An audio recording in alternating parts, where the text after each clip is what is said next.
जीवन में सुख शांति समृद्धि का आधार है शांति धारा। शांति धारा से दूर होते हैं जीवन के पाप संताप। प्रतिदिन शांति धारा से करें मिथ्या कर्मों का क्षय, करें प्रभु की आराधना और जीवन में पुण्य का उदय। देखिए पूज्य निर्यापक श्रमण मुनि पुंगव सुधा सागर जी महाराज की पावन प्रेरणा से जिनवाणी चैनल पर प्रसारित होने वाली भारत के प्रमुख तीर्थ स्थलों की शांति धारा 6:50 पर दर्शनोदय तीर्थ थुबोन जी, 7 बजे सांगानेर जी, ओम नमः सिद्धेभ्यः, 7:30 बजे बिजौलिया जी, ओम नमो हते भगवते श्री 7:40 पर चांदखेड़ी जी, गण परिवेष्टिताय शुक्ल 7:50 पर आवा टोक जी, वे सिद्धाय बुद्धाय परमात्मने 8 बजे नारेली जी त्रैलोक्य मही व्याप्ताय एवं 9:50 पर ईश्वरवारा की शांति धारा अनंत दर्शनाय सिर्फ जिनवाणी चैनल पर। इस कार्यक्रम के पुण्यार्जक हैं श्री 1008 श्री अभिनंदन नाथाय नमः, Shri Digambar Jain अभिनंदनोदय Atishay Tirth Kshetra, station road, civil line, Lalitpur, Uttar Pradesh. प्रबंधक श्री राजेंद्र जैन धनवारा, पूर्व पार्षद, 9889888555। प्रबंधक श्री मोदी पंकज जैन, वरिष्ठ पार्षद, 9450037469। अंतर्गत श्री दिगंबर जैन समाज पंचायत समिति रजिस्टर्ड, ललितपुर, उत्तर प्रदेश। अध्यक्ष इंजीनियर अनिल जैन, अंचल, 9415112333। महामंत्री doctor Akshay Jain Tadaiya, 9415509458। Senior manager Sharad Kumar Jain, Malaya, 7080732808।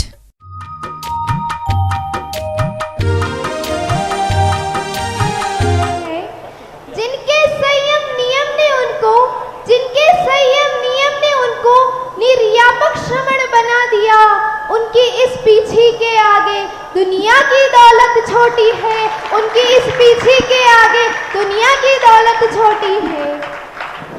परम पूज्य गुरुवर श्री पूज्य सागर जी महाराज के चरणों में मैं निवेदन करती हूँ कि वे अपनी ऑनलाइन जिज्ञासा सत्र का प्रारंभ कीजिए। नमोस्तु गुरुवर, नमोस्तु गुरुवर, नमोस्तु गुरुवर। अपरानिक प्रक्षणा स्वाध्याय विलयाम श्री कावेश्वर।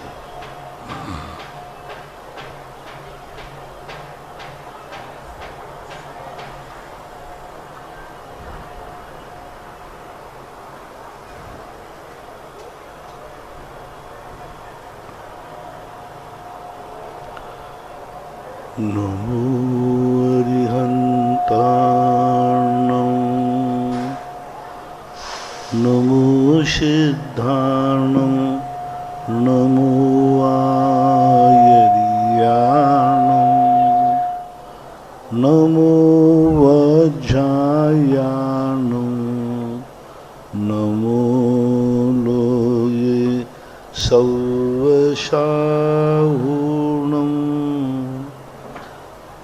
पंच परमेष्टि भगवान के आचार्य श्री गुरुवर कुंद महाराज के आचार्य श्री गुरुवर विद्यासागर महाराज के मुनि पुंगव निर्यापक श्रमण मुनि श्री सुधा सागर जी महाराज की।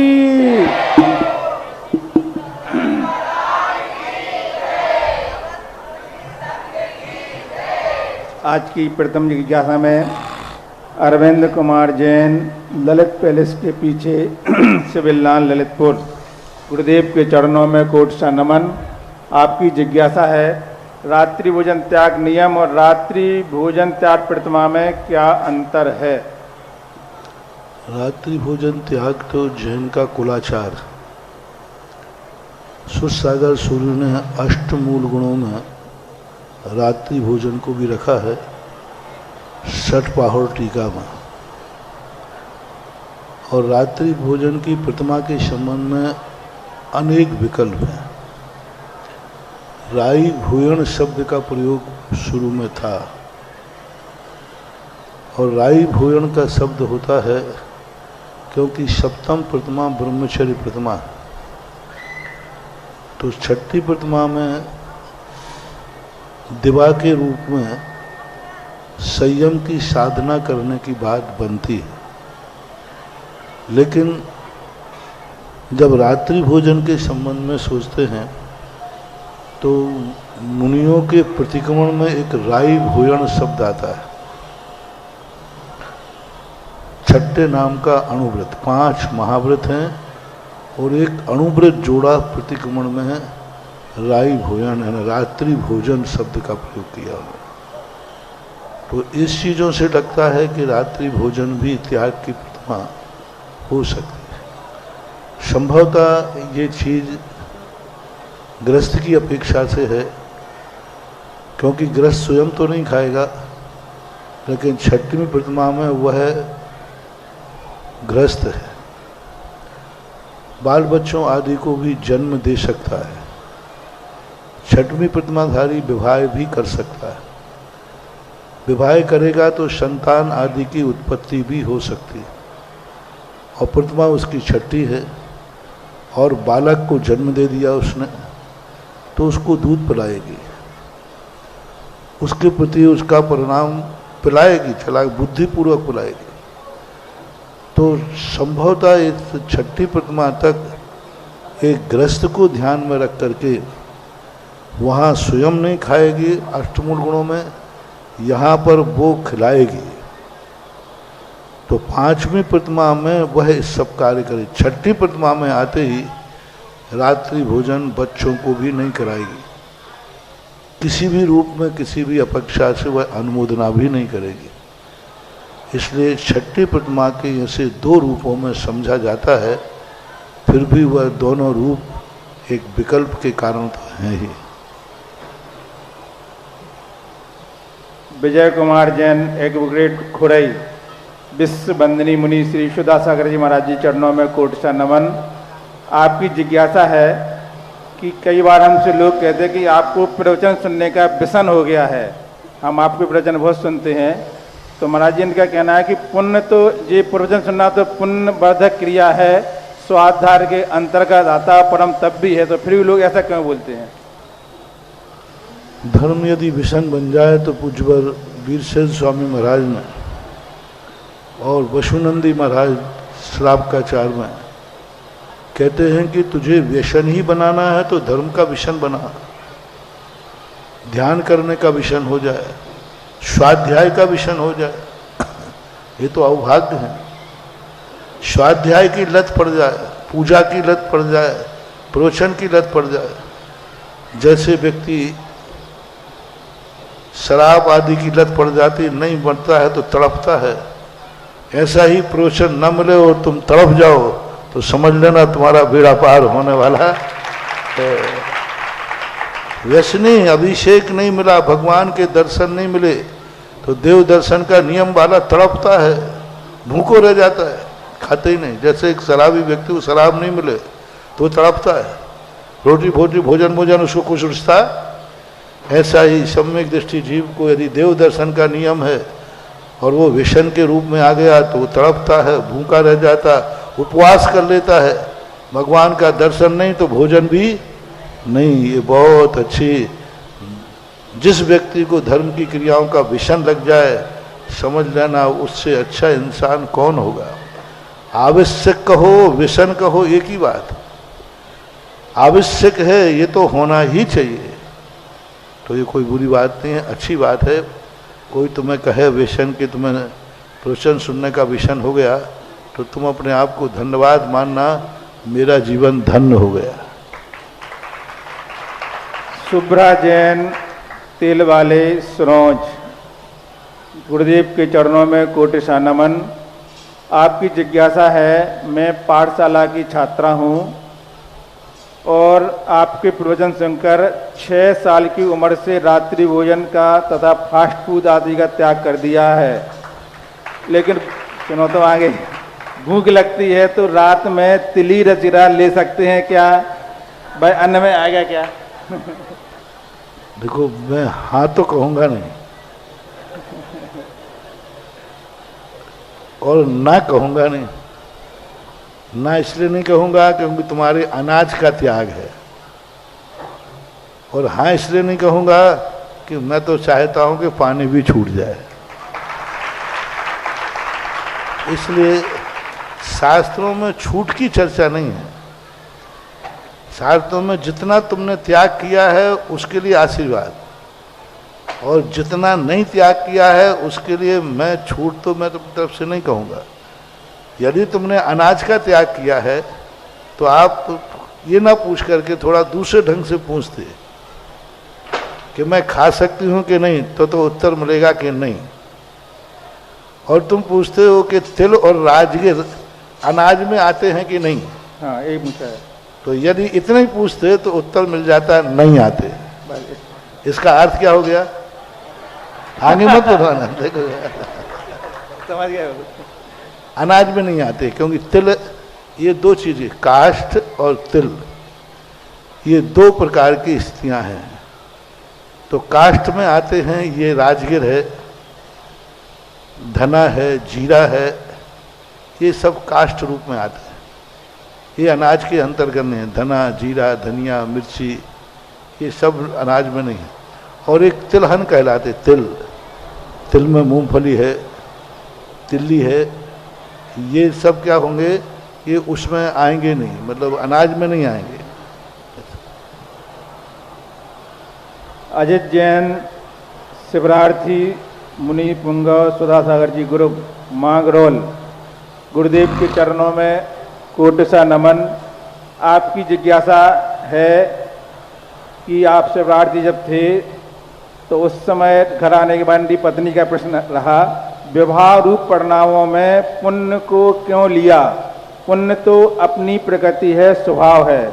और इन्होंने शिविर के बारे में लिखा महाराज जी कि आपका जो शिविर लगा है, संघ के साधुजन, अन्य संघ के साधुजन शिविर संपन्न करें, किंतु महाराज जी मेरा दावा है और विश्वास है कि जैसा आपका शिविर, आपका निर्देशन, आपकी तपस्या, आपकी भोजन परीक्षा, यात्रा, पारना, जलू, शोभा यात्रा, क्लासेस और क्या कहूँ सुबह की ध्यान की क्लास, ऐसा आनंद, अनुपम, अद्वितीय, अनोखा था। 7 वर्ष से अनुभव कर रहा हूँ महाराज जी, इसमें हमारे कौन सा पुण्य का उदय है? 2 प्रश्न है। अब इसके लिए तो शिविर के लिए मैं क्या कहूँ, शिविर तो शिविर ही है, लगा ही आपके लिए है। और उसको भाव ये होता है कि आप लोगों का 24 घंटे क्या पूरे साल भर इसी प्रकार के संस्कारों से व्यतीत हो तो अच्छा है। आपको यदि अच्छा लग रहा है, उद्देश्य यही था। दूसरा क्या बंदा है? विवाह रूप परिणामों में पुण्य को क्यों लिया है? पुण्य तो अपनी प्रकृति है, स्वभाव है। नहीं, स्वभाव नहीं है। पुण्य प्रकृति भी औदयिक है, क्योंकि पुण्य का जब भी कोई क्रिया होती है तो पुण्य कर्म की बात है, पुण्य क्रिया और पुण्य कर्म। तो पुण्य क्रिया विभाव नहीं, विभाव है होते हुए भी हमारे यहाँ सम्यक दर्शन ज्ञान चारित्र विभाव है, मुनि पद विभाव है, 5 महाव्रत 28 मूलगुण विभाव हैं। पूज्यवर अमृतचंद सूरी महाराज ने तो कहा सम्यक दर्शन ज्ञान चारित्र ये भी विभाव है, वेद रत्नत्र है। जो जो साधन हैं वे सब विभाव हैं, और जो जो साध्य हैं वे स्वभाव है, क्योंकि साधन छूटता है।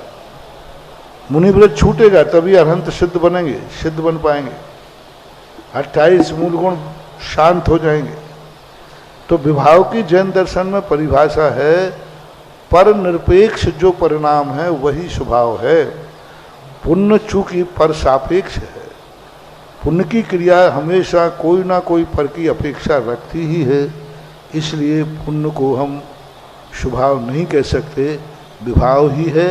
लेकिन विभाव का अर्थ हे नहीं, एक विभाव वो है जो हे है, अग्नि हे ही नहीं है, अग्नि राख ही नहीं करती है, अग्नि खोटे को चोखा भी करती है। अग्नि में जो वस्तु जाती है वह राख ही नहीं होती, खराबी होती है, यानी चोखा भी होती है, ऐसा बात। पीयूष जैन, बड़ा गांव, धसान, गुरुदेव के चरणों में कोटि कोटि नमोस्तु। आपकी जिज्ञासा है, कई जैनेतर मित्रों का भी ऐसा कहना है, पूछना है, जब कभी अबुद्धिपूर्वक सर्प कुचल जाता है या चोट या धक्का लग जाता है तो वह नियम से बदला लेगा और काटने आएगा, ऐसी धारणा लोगों की होती है। यह धारणा कहाँ तक सही या गलत है? ऐसा तो नहीं होता है कि अबुद्धिपूर्वक हो जाए तो वो बदला लेगा ही। सांप बदला लेते नहीं है। किसने कहा कि बदला लेते हैं? इतने सांप प्रति वर्ष लोग मारते हैं, वे सारे सांप बदला लेने आ जाए तो मुश्किल पड़ जाए। हाँ, कोई बदला लेने का कोई ऐसी परिणति नहीं होती कि बदला लेते हैं। हाँ, कर्म जरूर बदला लेगा। तुम्हारी अबुद्धिपूर्वक तुमने उसको मारा है, कोई तुम्हें अबुद्धिपूर्वक मार देगा। सीधी बात, जैसा करोगे, तुम्हारा भाव नहीं था मारने का फिर भी मर गया, ऐसे ही कोई तुम्हारी जिंदगी में आया, उसका भाव नहीं था तुम्हें मारने का लेकिन मर गए।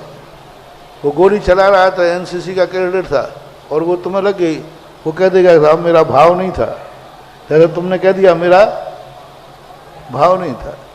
असावधानी तो थी, भाव नहीं था लेकिन असावधानी थी कि नहीं? बस असावधानी का दोष लगेगा। भाव होवे या नहीं होवे, हमारे यहाँ कर्म का बंध जो होता है, ज्ञात और अज्ञात दो प्रकार के होते हैं। ज्ञात का भी कर्मबंध है और अज्ञात का भी कर्मबंध है। परिजैन भोपाल, गुरुदेव के चरणों में कोटि सा नमन। महाराज जी, एक उलझन है, हम अज्ञानी हैं इसलिए इस बात को समझ नहीं पा रहे हैं। आपने प्रवचन में कहा 100 गरीब ना जाकर एक अमीर यदि मंदिर में जाए तो उस मंदिर का अक्षय बढ़ जाएगा।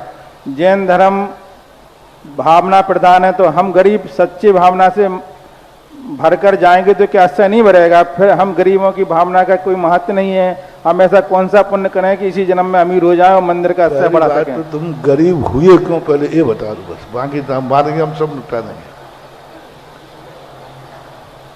गरीब अपनी ऐसी दीनता भरी बात करते हैं कि दया आ जाती है, और मैं पूछता हूं तुम गरीब हुए क्यों, उसका कारण बताओ। जेल में बंद हुए जेलियों को देख के इतनी दया आती है, इतनी दया आती है। मैं तो जब प्रवचन करने जाता हूं तो बेचारे ऐसे रोते हैं, दया आती है, दया आती है कि इनको ऐसा उपाय कहेंगे सब भाग जाएं। लेकिन फिर कहते हैं इनसे ये पूछो ये जेल में आए क्यों, आप गरीब हुए क्यों, ये देखो पहले। कोई ना कोई जरूर आपने ऐसे अपराध किए हैं, धन का दुरुपयोग किया है, धन से व्यसन किए हैं, धन से जुआ खेला है, धन से दूसरों को सताया है, इस कारण से धन। और उसके बाद धन क्यों है? उसने कहीं ना कहीं दान दिया है, कहीं ना कहीं धन का सदुपयोग किया है, तभी आज उसके पास धन है। इसलिए धन का सम्मान नहीं होता है, धनवान का सम्मान होता है। और धनवान का सम्मान नहीं होता है, पूर्व भाव के पुण्यात्मा का सम्मान होता है। पूर्व भाव के पुण्यात्मा है।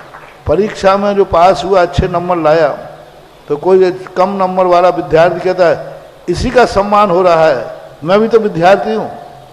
उसका सम्मान नहीं हो रहा है, उसके पास होने का भी सम्मान नहीं हो रहा है। उसने जो साल भर पढ़ाई की है, उस पढ़ाई का सम्मान हो रहा है। तो पढ़ने वाले का तो सम्मान होना ही चाहिए। आपको जो टीस लग रही है, यही टीस आपको अमीर बनाएगी। आपको यही टीस पैदा करना है कि मेरे लिए क्यों नहीं। तो वो जो तुम्हारे, जब तुम अतीत पर सोचोगे अरे मैंने बुरा किया था, बस तुम्हारे अच्छे दिन शुरू हो जाएंगे। अतीत से इसलिए तुम मंदिर आओगे, मंदिर में रोगे, गिड़गड़ाओगे, मिले वहाँ घनी खम्मा अन्नदाता, इसके अलावा तुम क्या करोगे? आफत का मारा क्या कर सकते? तो बड़ा आदमी आएगा तो वो कुछ नहीं मांगेगा। मैंने कहा था ना, चक्रवर्ती जब मंदिर जाता है वो भगवान के लिए जाता है, और गरीब जब जाता है भगवान के लिए नहीं जाता, भगवान से, भगवान से, भगवान से जाता, भगवान से कुछ मिलेगा। और चक्रवर्ती जाता है से के लिए नहीं जाता, वो भगवान के लिए जाता है। गरीब भगवान से जाता है, भगवान से हमें मिल जाएगा, भगवान से हमारी गरीबी दूर हो जाएगी। और चक्रवर्ती जाता है से तो उसको चाहिए ही नहीं, वो भगवान के लिए जाता है। इसलिए नैवेद्य अक्षय, कोटा राजस्थान, गुरुदेव के चरणों में बारंबार नमोस्तु। आपकी जिज्ञासा है, आप राजस्थान कब आएंगे, अगला चातुर्मास यहीं होना चाहिए, और आपका पसंद का राज कौन सा है? आपका पसंद का, आप राजस्थान कब आएंगे, अगला चातुर्मास। पसंद क्या बोले? हाँ, आपका पसंद का राज्य कौन सा है? राज्य राज्य हमारा पूरा साम्राज्य है। राज्य माज में का हमें छोटे मोटे राज्य में फंसाना चाहते हो? अपना तो साम्राज्य है, अपन राजा नहीं, अपन सम्राट है। मुनि बन करके राजा बनेगा तो गड़बड़ हो जाएगा। मुनि तो सम्राट होता है, सारे जगत का राजा होता है। तो अपन को क्या, राजस्थान भी हमारे राज्य में आता है, बुंदेलखंड भी अपने राज्य में आता है, उत्तर प्रदेश कश्मीर से कन्याकुमारी तक पूरा राज्य ही हमारा है। क्योंकि दिगंबर मुनि किसी एक राज्य का राजा नहीं होता।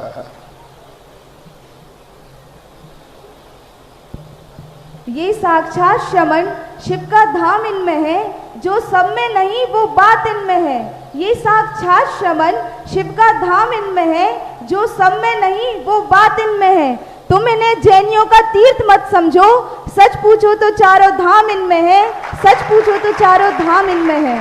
पितृतुल्य परम उपकारी गुरुवर, मम गुरु मम आदिनाथ, मिथ्यात्व भंजक जिन धर्म प्रभाव कहा, अभीष्ण ज्ञान उपयोगी अपराजेय साधक, विद्या गौ सुदोग्र विद्या कल्पतरु, वाक सिद्ध भावी सिद्ध श्रमण संस्कृति संस्थापक, निर्यापक श्रमण मुनि पुंगव सुधा सागर गुरु नाम, अग्रि पद्मयो जिज्ञासा समाधानम इत्याख्यम कार्यक्रमम, जिनवाणी पारस सुधा कलश दर्शनोदय आदि भी संचार माध्यमई सर्वे दृष्टानाम श्रोत्राणाम सवायाम समुपस्थित विदुषाम विदुषीनाम सकल दिगंबर जैन समाज ललितपुर निवासी नाम च पक्षतः कोटिशा नमोस्तु विनिवेदन्ते।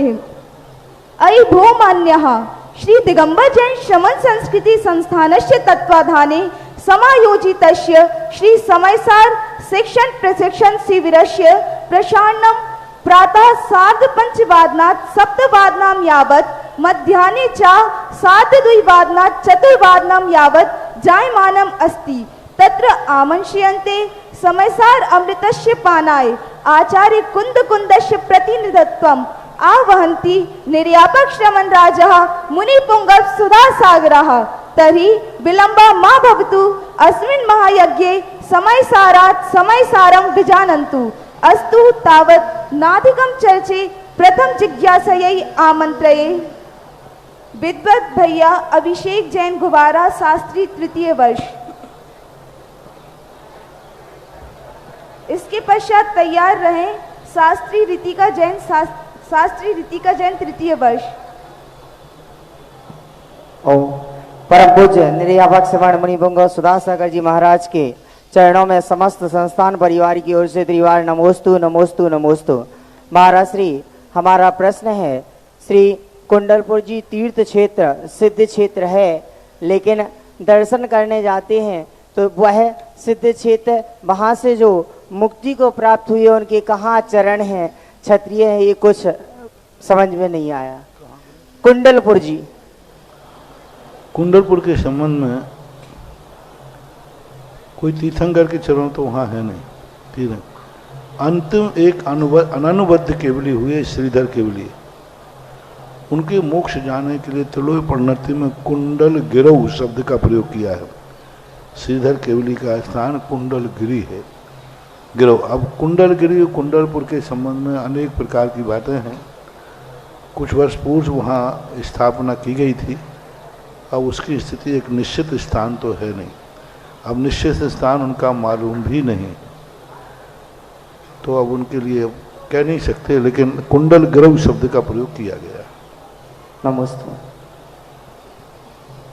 ऋतिका भगिन्या, शास्त्री तृतीय वर्ष। पितृतुल्य गुरुदेव के चरणों में कोटिसा नमोस्तु नमोस्तु नमोस्तु। पूज्य श्री, मेरी जिज्ञासा है कि धर्मादि 6 द्रव्यों में षड्गुण हानि वृद्धि किस प्रकार होती है? 6 द्रव्यों में जो षड्गुण हानि वृद्धि है वो अगुण लघु गुण के माध्यम से होती है। क्योंकि प्रत्येक द्रव्यों का स्वभाव उत्पाद व्यय ध्रुवात्मक होता है। उत्पाद और व्यय जब होगा तो कुछ ना कुछ शक्ति का हिराज जरूर होता है। इसलिए जो अविभागी प्रतिषेध हैं, जो प्रति क्षण अर्थ पर्याय निकल रही हैं धर्मादिक द्रव्यों की, उनके माध्यम से उनकी षड्गुण हानि वृद्धि होती रहती है। षड्गुण हानि वृद्धि को एक सामान दिया, सभी में षड्गुण हानि वृद्धि हो ऐसा कोई नियम नहीं है। जैसे धर्मादिक शुद्ध आदि द्रव्य हैं, इनमें 6 प्रकार की वृद्धि हानि हो ऐसा कोई नियम नहीं। षड्गुण हानि वृद्धि इतने प्रकार की होती हैं।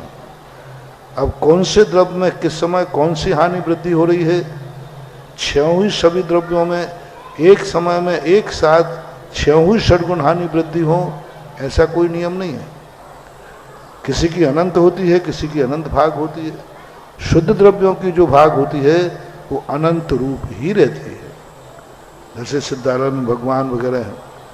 अब परगियों की अपेक्षा जो घटाते हैं वो खींचतान करके घटा देते हैं, लेकिन षड्गुण हानि वृद्धि 2 स्थानों के लिए कही जाती है। एक तो द्रव्य की अर्थ पर्याय के लिए षड्गुण हानि वृद्धि है, वहाँ अगुरु लघु गुण के माध्यम से होता है। और एक षड्गुण हानि वृद्धि कर्मों में लगती है, कर्म के बंध में, कर्म के संक्रमण में, कर्म की निर्जरा में, कर्म की सत्ता में, कर्म के उदय में, इनमें षड्गुण हानि वृद्धि का निर्णय किया जाता है, ऐसा मानना चाहिए। नमोस्तु गुरुदेव। विद्वत भ्राता श्री आदिश जैन शास्त्री तृतीय वर्ष। तदंतरम समेत रोजे शास्त्री तृतीय वर्ष। मुनि सम्राट के चरणों में बारंबार नमोस्तु। महाराज श्री, अभी पढ़ने में आया था कि जो तीर्थंकर होते हैं उनके लिए पिछी कमंडल की आवश्यकता नहीं होती, लेकिन उसके साथ लिखा था कि जो अवधि ज्ञानी मुनिराज होते हैं उनके लिए भी पिछी कमंडल की आवश्यकता नहीं होती। इनके लिए अवधि ज्ञानी जो मुनिराज होते हैं, और जैसे प्रथमानी योग के साथ पढ़ते हैं कि इतने सारे राजाओं के साथ इतने सारे लोग दीक्षा लेते हैं, मुनिराज बनते हैं, तो उनके लिए पिछी कमंडल कहाँ से आते हैं फिर? पहली बात तो अवधि ज्ञान के ज्ञानी के लिए पिछी कमंडल की जरूरत नहीं है, ऐसा आगम का उल्लेख नहीं, जिज्ञासा शास्त्र में नहीं आया। जी महाराज। अवधि ज्ञानी से पिछी कमंडल निषेध कर ही नहीं सकते। अवधि ज्ञान अलग है और चरणान युग अलग है, क्योंकि वो चलते समय 24 घंटे अवधि ज्ञान लेके थोड़ी चलेंगे। और अवधि ज्ञान में भी एक अंतर मुहूर्त की अवगाहना है, उसके बाद बीच में मति शुद्ध ज्ञान आएगा, उस समय जीवों की विराधना होती। इसलिए आगम में ऐसा कोई उल्लेख नहीं है। कहीं यदि आपने पढ़ा हो तो उसका रेफरेंस बताइए, कौन से ग्रंथ में कहाँ आया है, उसको देखा जा सकता है। उसका स्थान बताएं, ग्रंथ का नाम, श्लोक समाधान भाग 2 में आया। भाग 2 में वो कौन से ग्रंथ का रेफरेंस दिया है? उसमें रेफरेंस व्यक्तित्व कृतित्व है, उसमें रेफरेंस नहीं दिया। नहीं, रेफरेंस नहीं दिया तो गलत है, और रेफरेंस दिया है तो उस रेफरेंस को आप देखें। भाव पहाड़ का रेफरेंस दिया उसमें। भाव पहाड़ में तो ऐसा कोई प्रश्न तो नहीं। जी महाराज। कहीं ऐसा मेरे लिए देखने में कहीं आया नहीं। अब भाव पहाड़ में सुर सागर सूरी महाराज ने टीका में लिखा हो तो बात अलग है, मूल कुंद कुंद स्वामी के भाव पहाड़ में तो नहीं। दूसरी बात, वो इतने सारे जैसे राजा लोग एक साथ राजा दीक्षा लेते तो दीक्षाएं पीछे हमें तुम्हारी जरूरत ही नहीं थी। वे सब राजा जंगल में रहते थे, और जंगल में इतनी मोड़ें रहती थी, वे एक एक महाराज को एक एक पिछी दे देते थे। पिछी बदलाहट कुछ नहीं करना, 10-25 पंख मिल गए, पिछी हो गई। और प्रतिदिन शौच को जाते थे, विहार करते थे, जंगलों में रहते थे, तो पुराना पंख तोड़ा, नया लगा लिया, बस खत्म बात हो गई। रोज को पिछी बदलती थी, रोज प्रतिदिन, क्योंकि पुराने पंख टूट गया, निकाल दिया, नया पंख वहाँ पड़ा हुआ मिल गया, उठा लिया। पंखों उठाने में चोरी का दोष नहीं है, क्योंकि वो किसी के स्वामित्व की वस्तु नहीं है। और मयूर से ली नहीं है, मयूर ने तो छोड़ दी है। इसलिए जंगलों में तुमड़ी के कमंडल और पिछी मयूरों की खूब पग पग पर मिलते थे। पूरे संसार में मयूरों की कमी नहीं थी। नमोस्तु महाराज। विद्वत भैया समेत रोजे शास्त्री तृतीय वर्ष। तदंतरम भगिन्या भूमिजेन शास्त्री तृतीय वर्ष। गुरुदेव के चरणों में कोटिशा नमोस्तु। महाराज जी, मेरा प्रश्न ये है कि परीक्षा मुख में प्रत्यक्ष की परिभाषा विशदम प्रत्यक्षम दी है, और न्याय दीपिका में उसकी परिभाषा विशद प्रतिभासो प्रत्यक्षम। तो जो प्रतिभासो शब्द लिया है उसका अर्थ क्या ग्रहण करना चाहिए? विशदम प्रत्यक्षम विशदम प्रतिभाषितम। प्रत्यक्ष अर्थ का वहाँ प्रतिभास शब्द को उन्होंने इसलिए स्पष्ट करने का प्रयास किया कि प्रत्यक्ष विशद तो है, लेकिन प्रतिभास होना चाहिए, अनुभव में आना चाहिए, पकड़ में आना चाहिए, तभी वो प्रत्यक्ष माना जाएगा। और अनुभव में नहीं आ रहा है और विशद रूप से दिख रहा है तो वो प्रत्यक्ष की कोटि में नहीं आएगा।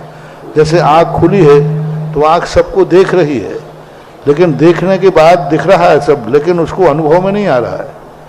तो वो अनुभव में देखा हुई वस्तु, जैसे दूर से अपन ने देखा कि बलाका व पताका हुआ, तो अब दिख तो रहा है, लेकिन प्रतिभास नहीं हो रहा है कि इसको क्या कहा जाए।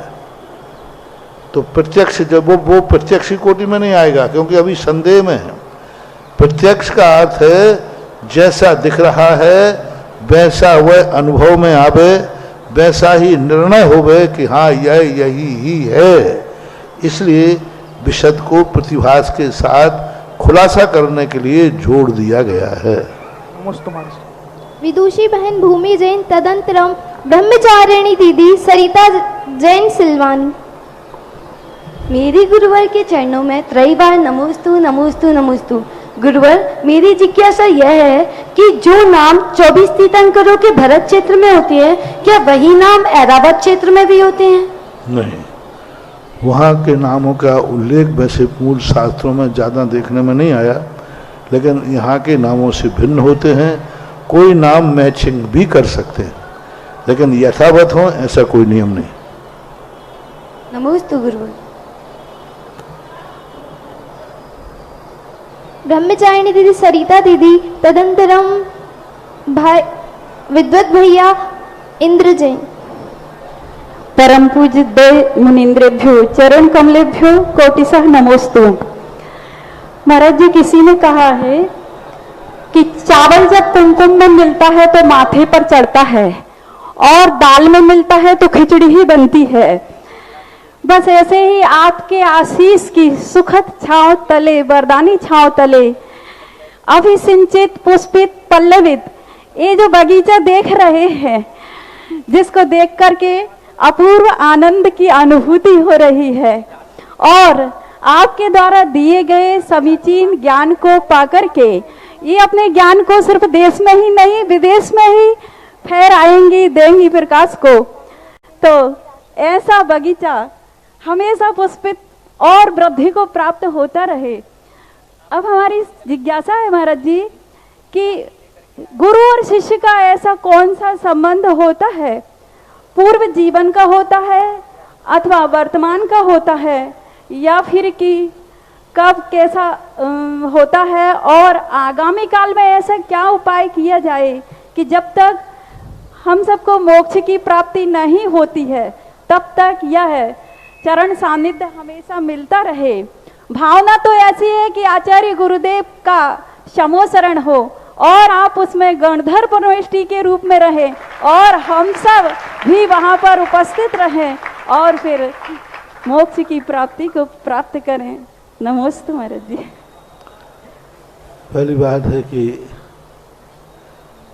ये बगिया जो है ये चावल ऐसे हैं, जब चाहो तो जब ये प्रोचन करते हैं तो पूजा के चावल बन जाते हैं, और जब ये गृहस्थी में जाते हैं तो खिचड़ी बन जाते हैं। तो सब प्रकार की योग्यताएं हैं। गृहस्थ अनेक अनेक रूपों को धारण करता है। समोषण में गुरु की उपलब्धि किसी कर्म के उदय से नहीं मिलती। कोई ऐसा कर्म नहीं है, ये भावना होती है। पूर्व जन्म में कोई ऐसी भावना भाई हो कि मुझे जहाँ भी रहूं मुझे सदगुरु की उपलब्धि हो, और सदगुरुओं को हमने पहचाना हो, सदगुरुओं की हमने प्रशंसा की हो, उनके गुणों से प्रभावित रहे हो, तो फिर वह संस्कार हमें कहीं ऐसे क्षेत्र पर ले जाता है जहाँ पर सदा गुरुओं का आवागमन बना रहता है। लेकिन वो कर्म बनता है, क्योंकि ज्ञान सागर महाराज ने पूज्यवर ने लिखा कि कोई भी वस्तु मिलेगी वो किसी ना किसी पुण्य कर्म के उदय से मिलेगी, लेकिन उसका उपयोग करना, उसकी उपयोगिता को समझना, उनके गुणों को समझना, ये किसी कर्म के उदय से नहीं होता। ये हमारा वर्तमान का पुरुषार्थ, विवेक और जागरूकता का परिणाम होता है। और जो वर्तमान में किसी सतगुरु को पहचान लेता है, सत भगवान को पहचान लेता है, तो उसके साथ जो नया पुण्य कर्म बंध होता है वो भवांतर में भी प्राप्त होता है। अपन को तो 3 पद चाहिए, एक पद तो मिल गया, बीच का पद हम नहीं चाहें तो वो मिलेगा, और अंतिम पद की मेरी चाहत है। मुनि पद तो है, अब चाहिए अरहंत पद। चाहिए नहीं है ना, अरहंत पद चाहिए ना गणधर पद चाहिए। अब वो मिलेगा तो मैं क्या करूंगा? मुझे चाहिए है तो सिद्ध पद चाहिए।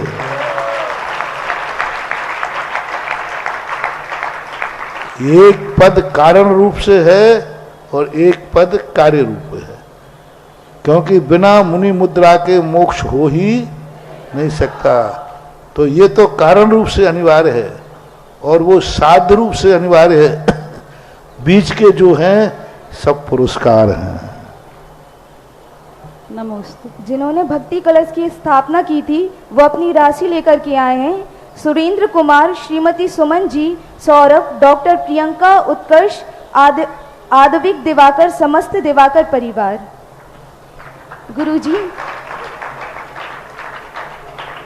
गुरुजी, इस पंचम काल में भौतिकतावाद में फंसकर युवा पीढ़ी अपना समय व्यर्थ गवाती है और उस समय उनको इस योग्य बनाना कि वो प्रवचन की गद्दी पर बैठकर प्रवचन दे सकें, जिनवाड़ी माँ के पुत्र पुत्री बनकर संपूर्ण भारत में श्रमण संस्कृति का, जिन धर्म का डंका पीट सकें, इस विचारधारा के जनक कोई साधारण पुरुष तो नहीं हो सकते।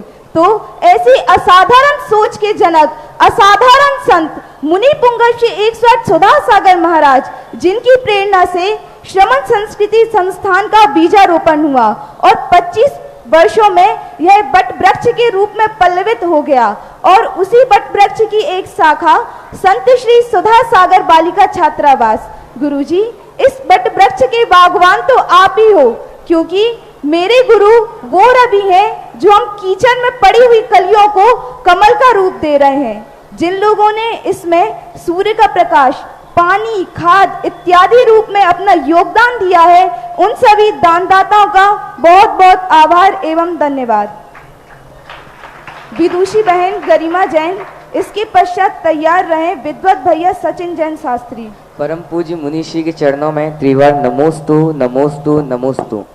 महाराज जी, नियम है कि जो तीर्थंकर परमेश्वरी होते हैं तो वह अपने जीवन काल में जिन दर्शन नहीं करते और मुनि दर्शन नहीं करते, लेकिन श्री 24 पुराण जी के अंतर्गत कुंतुनाथ भगवान के भाव में ऐसा आया है कि जब वह युवराज अवस्था में थे तो वे अपने मित्र के साथ वन में विहार कर रहे थे, तो उस समय उन्होंने मुनिराज के दर्शन किए। अर्थात उन्होंने मुनिराज को देखकर अपने मंत्री से कहा कि क्या शांति मुद्रा है।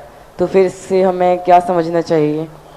पहली बात तो है, तीर्थंकर भगवान के दर्शन नहीं करते, मुनियों के दर्शन नहीं करते, ये कहाँ लिखा है?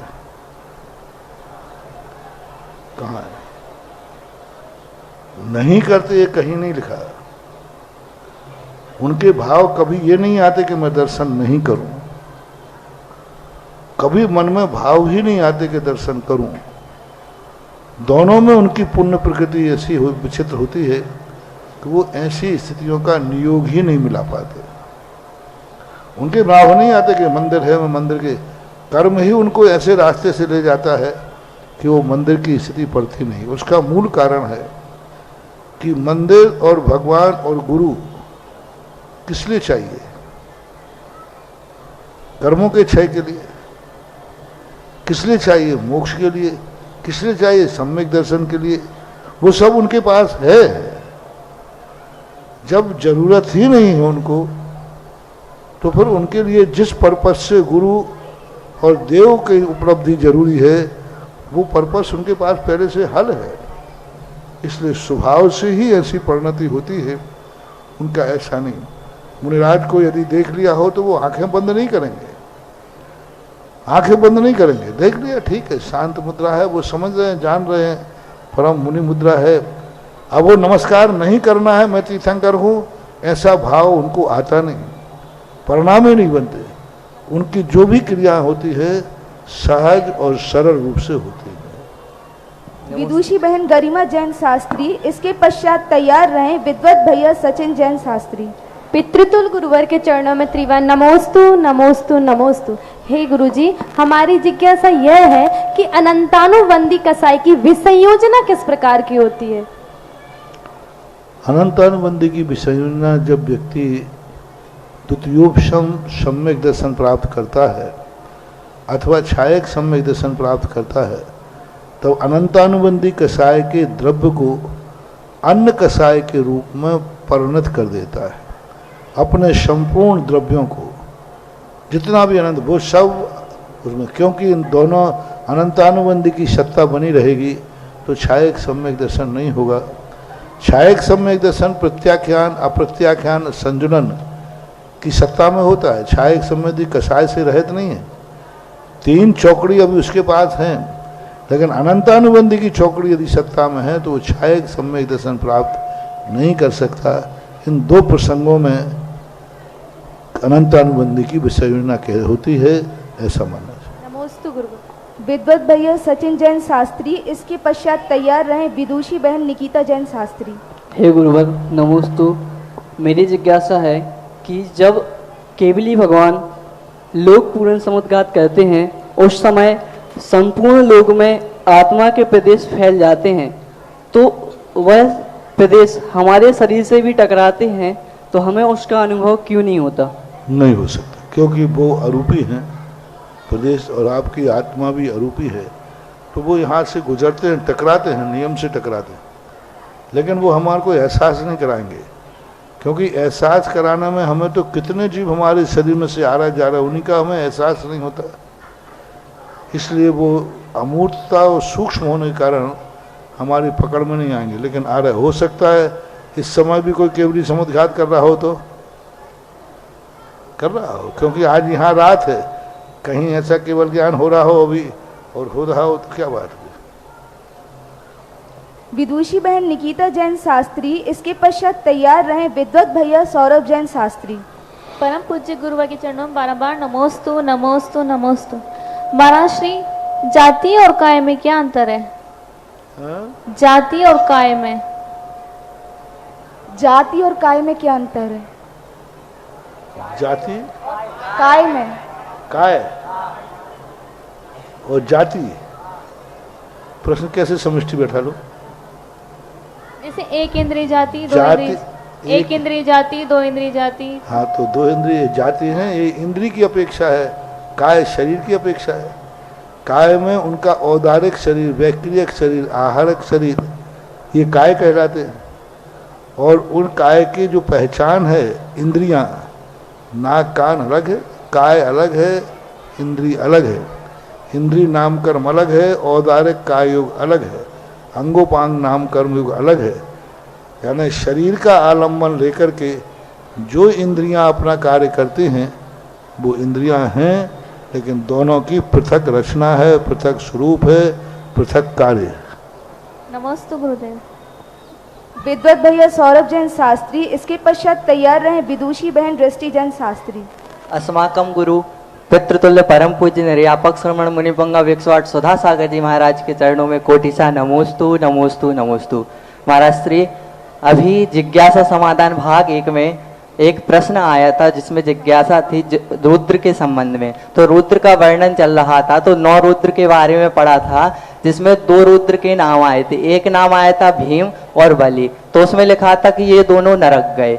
तो जो भीम और बलि के बारे में हम पढ़ते हैं, तो उसमें तो जो भीम हमने पढ़ा है, सब सुना है सभी ने, वो भीम तो मोक्ष गए हैं, भीम और बलि। तो ये जो भीम और बलि थे, इन्होंने ऐसा क्या था कि ये दोनों नरक गए, और जो रुद्र हैं क्या सभी नियम से नरक में जाते हैं या मोक्ष नहीं जा सकते? पहली बात तो भीम की पर्याय में रुद्र नहीं थे वो। ये नाम एक मिल जाने पर आप वहीं मत लगाएं कि वही थे जो पांडव का भाई भीम था। भीम नाम के पता नहीं कितने जीव हुए, कितने जीव हुए। रुद्रता के कारण रुद्र का जो नियोग है, नियति है, वह अधोगति होती है तो होती है, वो कोई गया कोई नहीं गया ऐसी कोई बात नहीं। विदुषी बहन दृष्टि जैन शास्त्री, इसके पश्चात तैयार रहे विद्वत भैया निखिल जैन शास्त्री। परमोपकारी गुरुवर के चरणों में बारंबार नमोस्तु नमोस्तु नमोस्तु। गुरुवर, मेरा प्रश्न है कि उपनय 3 होते हैं, सद्भुत, असद्भुत और उपचरित असद्भुत नय। तो जो असद्भुत नय है वो भी द्रव्य में द्रव्य के उपचार से, द्रव्य में गुण के उपचार आदि के आधार पर होता है। तो असद्भुत नय में भी उपचार लग रहा है और उपचरित असद्भुत नय में भी उपचार का कथन है, तो फिर इन दोनों में भेद किस प्रकार समझेंगे? आलाप पद्धति के अंदर सद्भूत के साथ उपचरित सद्भूत की कोई परिभाषा नहीं दी। लेकिन उपनय में तो 3 का कथन करा है, उपनय में मुख्य रूप से, और उपनय में दी है लेकिन उनकी परिभाषा नहीं दी, छूट गई होगी। लेकिन उपचार दोनों के साथ लगता है।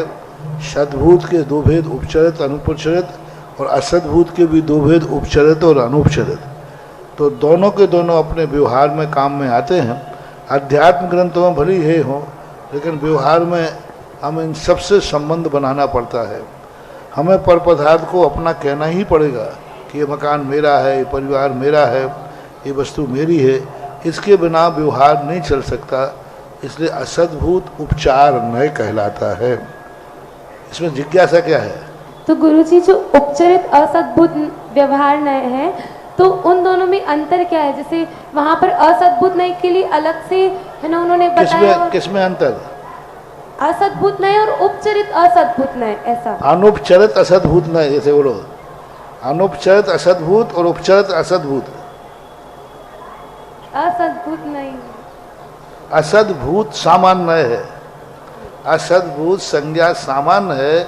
असद्भूत के 2 भेद, उपचरित और अनुपचरित।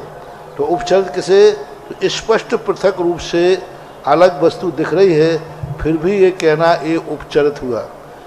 वस्तु अलग है लेकिन देखने में नहीं आ रही। जैसे कर्म, कर्म आत्मा से पृथक हैं कि नहीं, लेकिन हमें देखने में नहीं आ रहे हैं, तो इसको बोलते हैं असद्भूत तो है लेकिन अनुपचरित। स्पष्ट पृथक देखने में ना आवे लेकिन पृथक हो, उसे अनुपचरित असद्भूत व्यवहार न कहते हैं। जो स्पष्ट रूप से देखने में आ रही है कि अलग है, फिर भी यह मेरा है, ऐसा कहना उपचरित है। असद्भूत एक सामान्य नाम है जिसके 2 भेद हैं। गुरुजी, तो फिर वहां पर उपनय में 3 को ही ग्रहण क्यों किया? उपनय में असद्भूत कह दिया ना, सामान्य। फिर उपनय के उपनय, उपनय व्यवहार नय के 2 भेद, उपनय सद्भूत और असद्भूत। और फिर असद्भूत के 2 भेद, उपचरित और अनसद्भूत। और असद्भूत की परिभाषा यही है, जो मेरा नहीं है उसको मेरा कहना, ये असद्भूत व्यवहार नय है। गुरुजी, एक और प्रश्न था कि जो सम्यक दर्शन होता है 2 कारणों से, निसर्गज और अधिगमज। तो जो निसर्गज सम्यक दर्शन होता है स्वभाव से होता है, लेकिन सम्यक दर्शन के पूर्व 5 लब्धियां पूर्ण होती है। तो देशना लब्धि जो होती है तो उसमें उपदेश को ग्रहण करते हैं, तो फिर निसर्गज किस तरह से घटित होगा? इसके लिए पूज्यपाद स्वामी सर्वार सिद्धि में, राजवार्तिक में पूज्यपाद अकलंग स्वामी महाराज ने, उन्होंने कहा है कि पूर्व भाव का स्मरण प्रत्यक्ष रूप से, सामान्य रूप से उपदेश के बिना जो होता है वो निसर्ग। जैसे जाति स्मरण से, जाति स्मरण से पूर्व भाव में जो उसने सुना था प्रवचन, उस समय तो स्मृति में नहीं आया, अब स्मृति में आने पर वो कर रहा है, उसको निसर्गज कहा। वेदना और जाति स्मरण से जो सम्यक दर्शन होता है वह निसर्गज है। यानी वर्तमान में गुरु की देशना नहीं है, अतीत में कभी सुनी थी और वो स्मृति में आ जाने पर देशना लब्धि बन सकती है, उसको उन्होंने निसर्गज रूप दिया है, ऐसा माना। नमस्ते। विद्वत भैया निखिल जैन शास्त्री, इसके पश्चात तैयार रहे विदुषी बहन आन्या जैन शास्त्री। मम आराध्य गुरुदेव के चरणों में त्रिवार सशस्त्र नमोस्तु गुरुदेव, नमोस्तु गुरुदेव, नमोस्तु गुरुदेव। गुरुदेव, रजत जयंती महामहोत्सव के अंतर्गत जो शिविर जगह जगह जाकर जो शिविर लगाए गए थे, उस शिविर की श्रृंखला में मैं दक्षिण भारत साइड गया था। तो मैंने देखा कि वहाँ एक मंदिर में पंचामृत अभिषेक हो रहा था। तो पंचामृत अभिषेक के बाद वो लोग पीताम्बर से उसका मार्जन तीर्थंकर भगवान का मार्जन करते थे। तो अभिषेक के बाद मैंने देखा कि जो तीर्थंकर भगवान है उनकी जो इंद्रियां हैं उनका छेदन हो गया है और उनकी जो प्रशस्ति है वह पूर्ण रूप से उसका भी छेदन हो गया है। तो वह क्या प्रतिमा पूजनीय या प्रतिष्ठित है? अगर नहीं है तो कैसे समाधान कीजिए? देखो, पीताम्बर से मूर्ति को साफ करना उचित नहीं, लेकिन दक्षिण भारत में कुछ नहीं, विवेक है ही नहीं। गुजरात में विवेक नहीं है। गुजरात में एक मंदिर में हम गए, सूरत के पास में है, वहाँ पर सब लोग पैंट शर्ट में अभिषेक करते हैं। सीधे ऐसे आते पैंट शर्ट से, सामान्य पानी जो पानी रखा रहता है ना, माली आदि भरते हैं, उसी पानी में से लोटा भरा और अभिषेक कर देते हैं। यहाँ पर गुजरात के अंदर एक आनंद है, रायचंद जी का आश्रम है, वहाँ एक मंदिर है, दिगंबर श्वेतांबर दोनों है। सब ऐसे कुर्ते पजामे पैंट शर्ट पे जाते हैं, सब चंदन रखा रहता है वहाँ कटोरी में, भगवान के दाएं हाथ में चंदन, ऐसे ही कपड़ों में जो आपके कपड़े हैं सामान, कोई धोती दुपट्टा नहीं, कुछ नहीं, कुछ नहीं, ऐसे ही जाकर लगा करके चले जाते हैं। तो ये बड़ी विचित्रता है। भारतवर्ष में जो विवेक बुंदेलखंड में है वो विवेक कहीं नहीं मिलेगा। ये शब्द मेरे नहीं है, ये शब्द पूज्य गुरुदेव आचार्य महाराज के। आचार्य महाराज से हम लोगों ने कहा, महाराज जी बहुत पहले की बात है, बहुत पहले की 25-30 साल, कि महाराज जी एक बार आपके साथ में हम लोगों को दक्षिण की यात्रा कराओ, क्योंकि आप दक्षिण के हम लोग जाएंगे तो उन्होंने कहा क्या करोगे वहाँ, तुम लोग राग द्वेष बहुत करोगे, क्योंकि वहाँ क्रियाएं तो हैं लेकिन क्रिया में विवेक नहीं है। तो तुम लोग देखो ये कर रहा है, देखो ये कर रहा है, देखो ये कर रहा है, तुम्हारे मन ही नहीं लगेगा, क्योंकि विवेक नहीं है वहाँ। बुंदेलखंड में क्रिया भी है और क्रिया में विवेक भी है। बस इसी कारण से तो आचार्य श्री का मन बुंदेलखंड में लग रहा है। क्रिया के साथ विवेक जो है, हर चीज में विवेक, कैसे सब चीजों को धोना करना। अब यहाँ लोग गेहूं धोकर, मसाले धोकर के काम में लेते हैं। अब दूसरे प्रांतों में गो तो क्या गेहूं भी धुलता है क्या? वे पूछते हैं क्या गेहूं भी धोया जाता है? क्या मसाले भी धोए जाते हैं? क्या नमक भी धोया जाता है? नमक भी धोया जाता है क्या? नमक मिर्ची धने भी धोए जाते हैं क्या? आश्चर्य करते क्या ये भी धोए जाते हैं क्या? वही नहीं, राजस्थान गुजरात में जब हम शुरू में पहुंचे तो उनके क्या ये चीजें भी धोई जाती है? कोई कपड़ा है क्या? अब बोलो ना, तो गेहूं धोते, अब तो धोने लगे मसाले। अब यहाँ तो धना, गजब तो जब है बुंदेलखंडी जो बाई होती ना 16 की खाने वाली, वो नमक भी धोती है। यहाँ नमक भी धुलता है, चाहे भली वो सेंधाना हो, को जो होता है ना तुम्हारा दूसरा ढेली वाला, मतलब सेंधा नहीं, ढेली वाला नमक भी धो करके ही उपयोग में लेते हैं। पहले धोएंगे फिर सुखाएंगे। मसाले, नमक मिर्ची धना जीरा ये भी धोए जाते हैं। तो अब ये सारा विवेक तो बुंदेलखंड के अलावा अन्य प्रांतों में तो ये विवेक की क्रिया का अभाव है।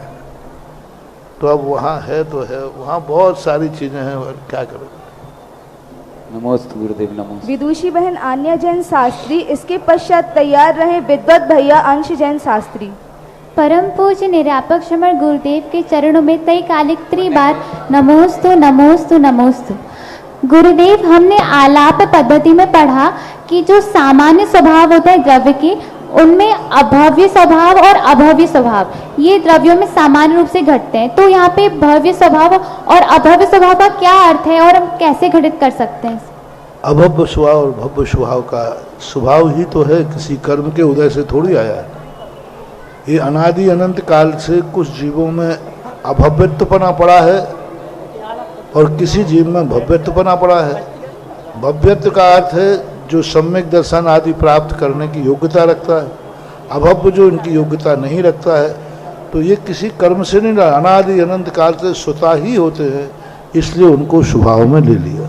परंतु गुरुदेव यहाँ पे सभी द्रव्यों के बारे में बोला कि सभी द्रव्य भव्य और अभव्य स्वभाव वाले होते हैं सामान्य रूप से, और परिभाषा भी अलग प्रकार की। जब ये परिभाषा दी जाती है सभी द्रव्यों के संबंध में, तब ये लगाना चाहिए ऐसी कितनी शक्तियां हैं द्रव्य के अंदर जो अनंत काल के बाद भी वो प्रकट नहीं हो पाएंगे। ऐसे अविभागी प्रतिषेध हैं, ऐसे अविभागी प्रतिषेध जो अविभागी प्रतिषेध के रूप में ही रहेंगे, कभी वो पर्याय रूप धारण नहीं करेंगे। उस अपेक्षा से प्रत्येक द्रव्य में अभव्य स्वभाव बना रहता है, और प्रति क्षण जो अविभागी प्रतिषेध पर्याय रूप धारण कर रहे हैं, जो अविभागी प्रतिषेध पर्याय रूप धारण करते हैं वे भव्य स्वभाव वाले हैं, और जो अविभागी प्रतिषेध सदा अविभागी प्रतिषेध में रहेंगे वे अभव्य स्वभाव है।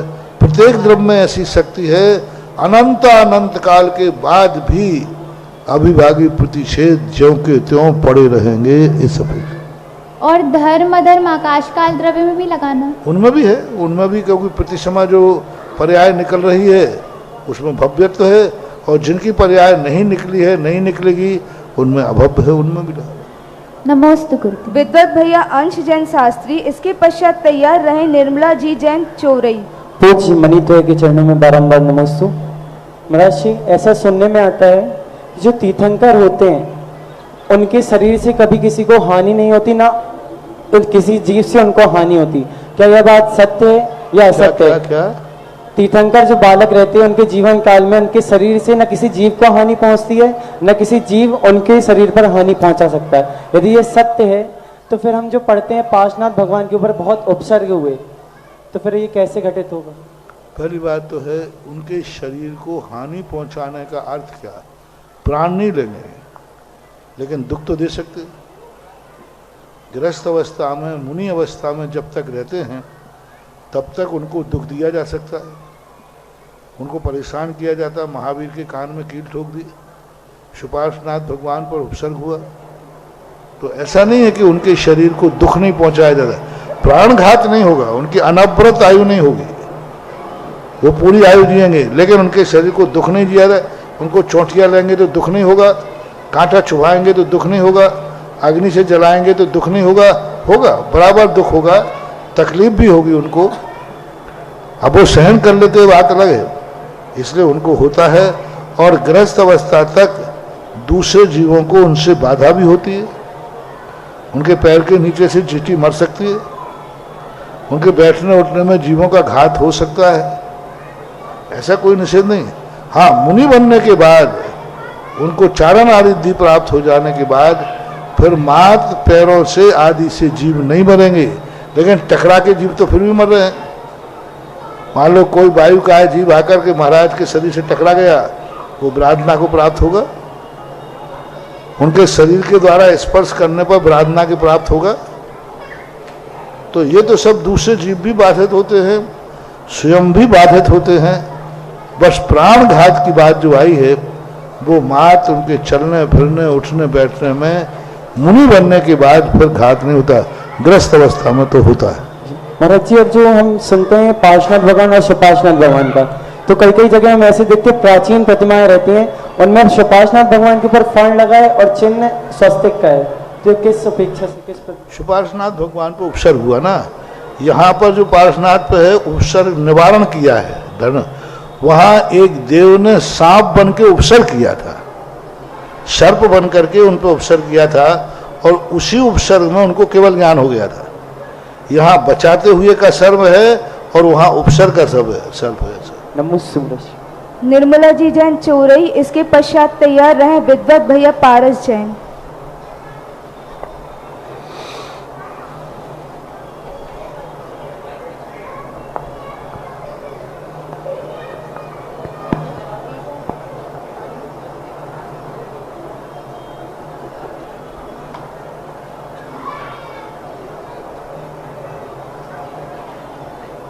मैं चौरई से आई हूँ महाराज जी, आपको मेरा कोटि कोटि नमन, मेरे परिवार की तरफ से आपको कोटि कोटि नमन। महाराज जी, मेरी कई साल से एक जिज्ञासा है। आप जैसे कुंद कुंद स्वामी जी विदेश क्षेत्र में गए, जैसे शुभ चंद्र स्वामी जी ने धूल भर चुटकी भर धूल उड़ाकर पर्वत सोने का कर दिया, आप तलघर में गए कई बार महाराज जी, आप ऐसा भी कर सकते हैं क्या? विदेश क्षेत्र में जा सकते हो और पर्वत को सोना बना सकते हो, सोने का पर्वत।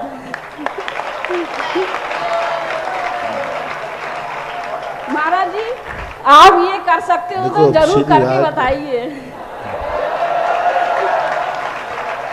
मैं कर सकता हूं कि नहीं कर सकता हूं ये तो मैंने अभी सोचा नहीं, लेकिन मेरे भक्तों के पास इतना सोना है कि जितना जरूरत पड़ती वो दे देते हैं, तो बनाऊंगा क्यों पहाड़? नहीं महाराज जी, उनका तो जो भाई था भर्तृहरि, उन भाई वो सोने का लोलची था, उसको दिखाने के लिए बनाया। नहीं महाराज जी, आप में बहुत शक्ति है महाराज जी, कुछ करके बताइए जरूर जरूर।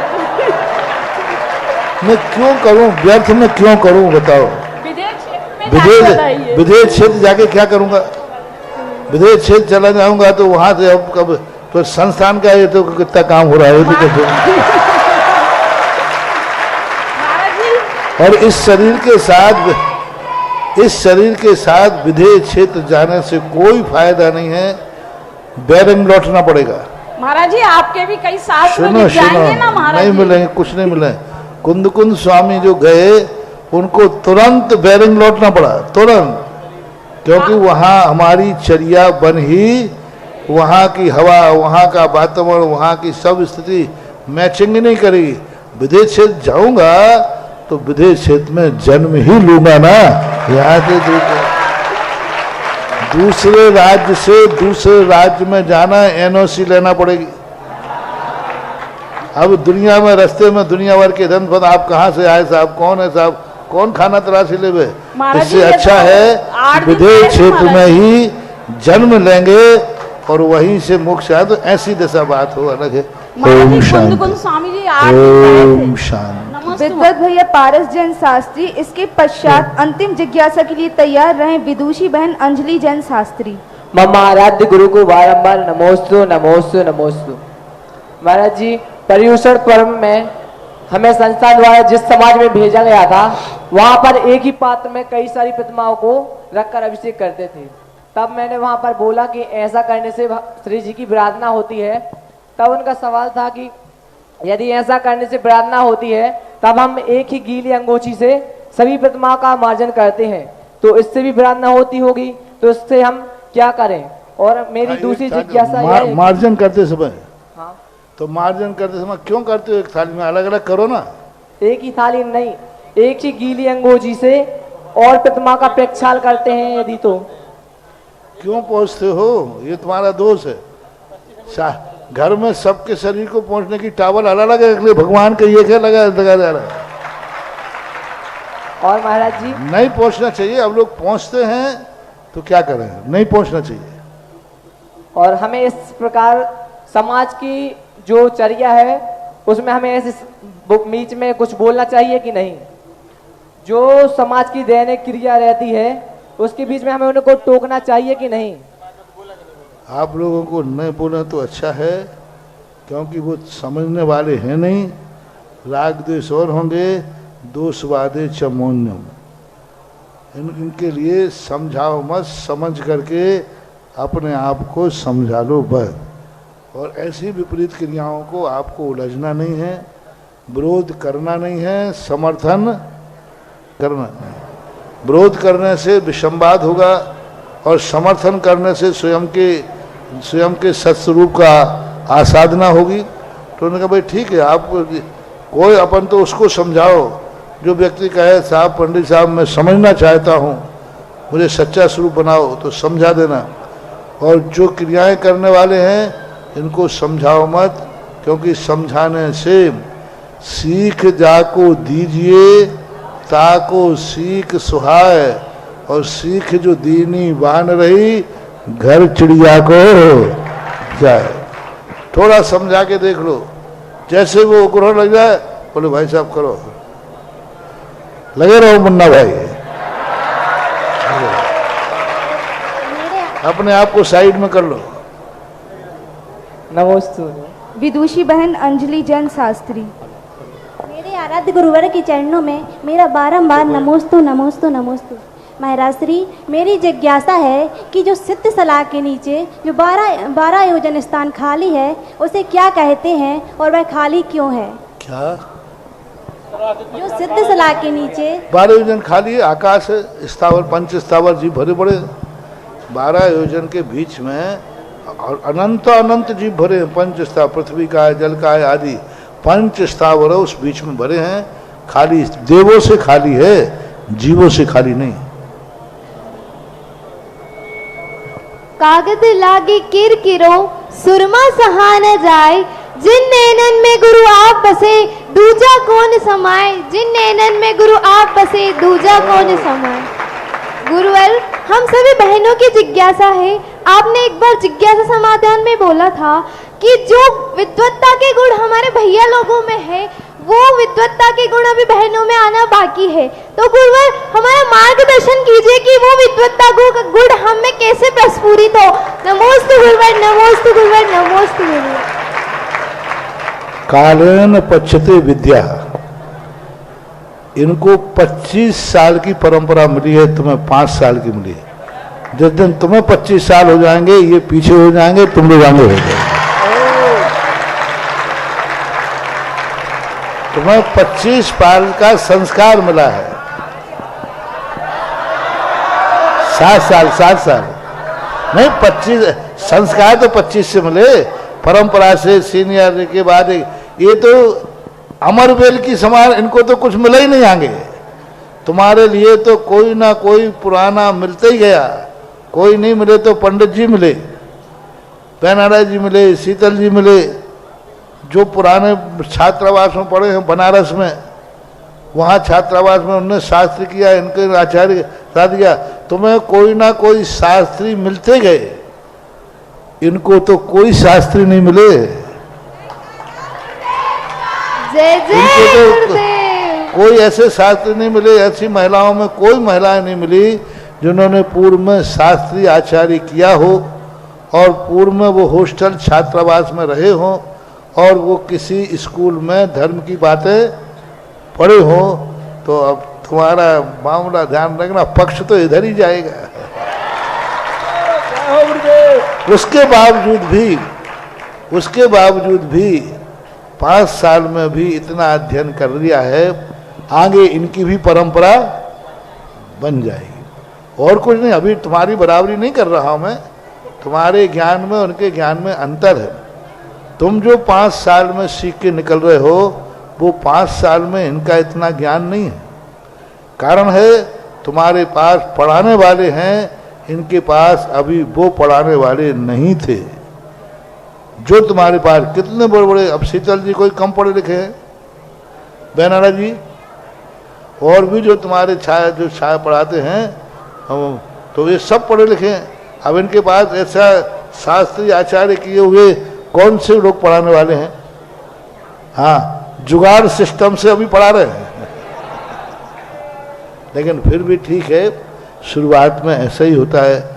2000 वर्ष में कोई पहला इतिहास है जो बच्चियों का शास्त्रीय आचार्य का छात्रावास है।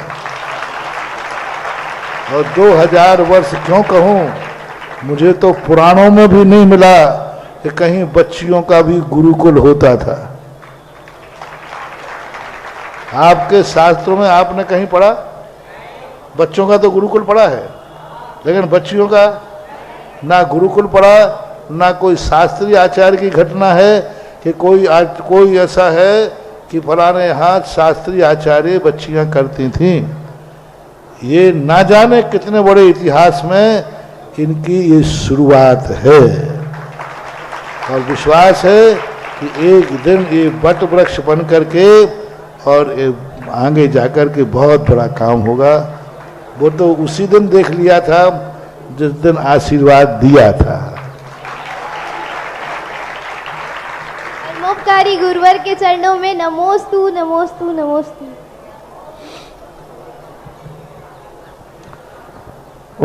आज का जिज्ञासा समाधान कार्यक्रम यहीं पर संपन्न होता है। पूज्य गुरुवर की आरती करने का सौभाग्य यदि पीछे बैठे कोई महानुभाव प्राप्त करना चाहें, मात्र 5100 रुपए की राशि निर्धारित है। किसी की भावना हो तो शीघ्रता से आगे आ जाएं, नहीं तो हमारे श्रमण संस्कृति संस्थान के बालिका छात्रावास की प्रथम वर्ष की बालिकाएं, आप लोग आगे आ जाएं। आप लोग गुरुवर की आरती करने का सौभाग्य अर्जित करें। एक एक दिन करवाएंगे। क्या कल हो गई क्या? अब सेकेंड ईयर का हो गई। चल आप भी ले लो, आप भी सब लोग आ जाओ। एक से वहीं खड़े होके, आगे नहीं आना कोई भी, वहीं खड़े होकर के एक थाल आप लोग ले लो। देखें अभी भी लाइव चल रहा है, आप लोग शालीनता के साथ आरती करेंगे। एक थाल और प्रज्वलित कर लें।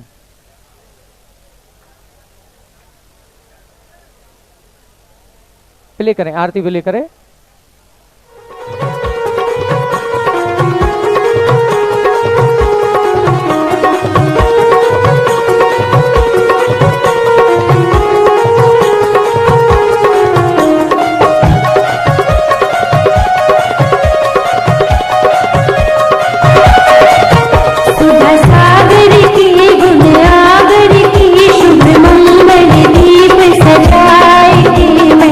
आज उतारूं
इस कार्यक्रम के पुण्यार्चक थे श्री 1008 श्री अभिनंदन नाथाय नमा, Shri Digambar Jain अभिनंदनोदय Atishay Tirth Kshetra, station road, civil line, Lalitpur, Uttar Pradesh. प्रबंधक श्री राजेंद्र जैन धनवारा, पूर्व पार्षद, 9889888555।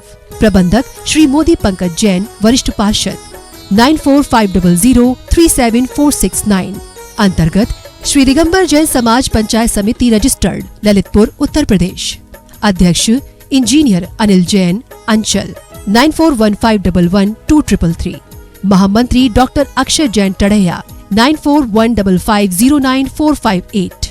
Senior manager Sharad Kumar Jain, Malaya, 7080732808।